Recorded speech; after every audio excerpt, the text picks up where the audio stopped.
आपका हमारे चैनल पे स्वागत है।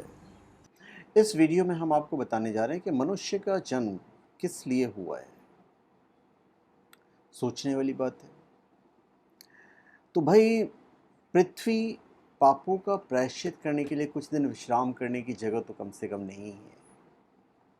ये वो घर है जिसमें रहकर हमें सत्य, न्याय और दया के उस अंकुर को परिपुष्ट करना चाहिए जिसका बीज प्रत्येक मनुष्य के हृदय क्षेत्र में बोया गया है।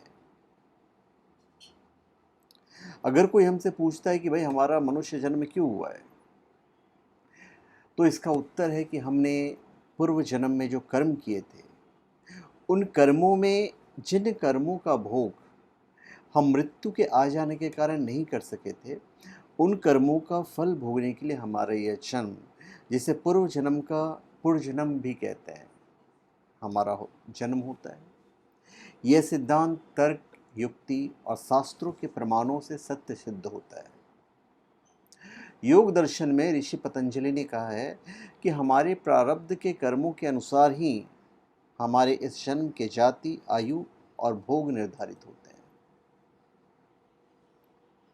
तो जिस बीज का प्रत्येक मनुष्य के हृदय क्षेत्र में बोया गया है, यह पूर्णता के उस शिखर पर पहुंचने की सीढ़ी है जिसको हम तभी प्राप्त हो सकते हैं जबकि अपने मन, वचन और कर्म से ईश्वर के प्रकाश को संसार में फैलाएं और अपने आप को इस पवित्र काम के लिए समर्पित कर दें कि जहां तक हमारे सामर्थ्य में है उस प्रभु की इच्छा पूर्ण करेंगे।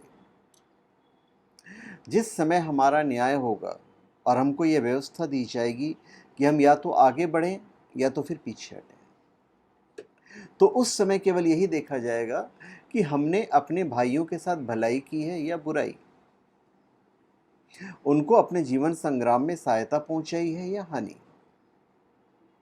जितनी अधिक सहानुभूति और जितना अधिक निष्कपट प्रेम हम अपने सजातीय बांधवों के साथ रखेंगे, उतनी ही अधिक हमारी शक्ति बढ़ेगी। अभी जो हमने कहा कि प्रारब्ध के कर्मों के अनुसार ही हमारे जन्म के जाति, आयु और भोग निर्धारित होते हैं, तो यहाँ पर जाति का अर्थ मनुष्य, पशु, पक्षी और नाना प्रकार के कीट और पतंग आदि जातियों से है। मनुष्य जाति पूरी की पूरी एक ही जाति है और इस मनुष्य जाति में स्त्री और पुरुष नाम के दो प्राणी होते हैं और दोनों की ही जाति मनुष्य होती है तथा लिंग भेद से एक स्त्री और दूसरा पुरुष कहलाता है। तो समाज में जो जातियां प्रचलित है वो मध्यकाल में मनुष्यों द्वारा अज्ञानता से प्रचलित हुई जातियां हैं।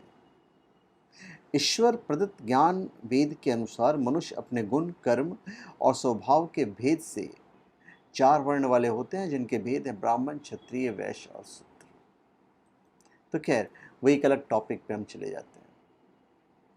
तो हमारा जो जन्म हुआ है उसमें हमें ये प्रयत्न करना चाहिए कि मनुष्य जाति एक कुटुंब बन जावे, जिसका प्रत्येक अंग प्रज्वलित अणु के समान धार्मिक प्रकाश की किरण बनकर दूसरे के लिए उन पर चमके।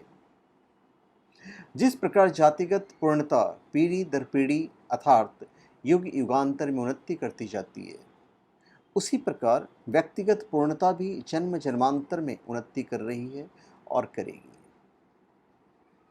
तो हमें क्या करना है? हम जब जन्म लेते तो हमें क्या करना है? हमें एक प्यार फैलाना है, हमें एक मोहब्बत फैलानी है।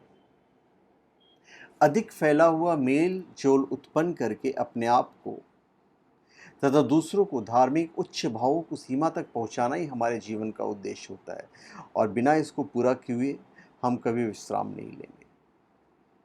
हमें पृथ्वी पर इसलिए भेजा गया है कि ईश्वर की एक नगर बसाएं, उसमें सार्वजनिक कुटुंब की स्थापना करें, एक महान कार्य करें। हम लगातार परिश्रम करें, उद्योग करें और इसी की आवश्यकता है। हम सबको भाईचारे की दृष्टि से देखें।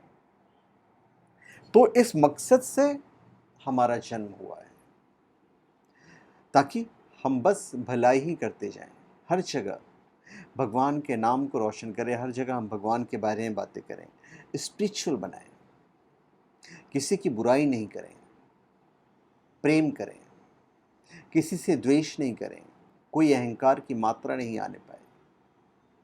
द्वेष करने वाला अपने भोजन को विषाक्त कर देता है और फिर उसे खाता है।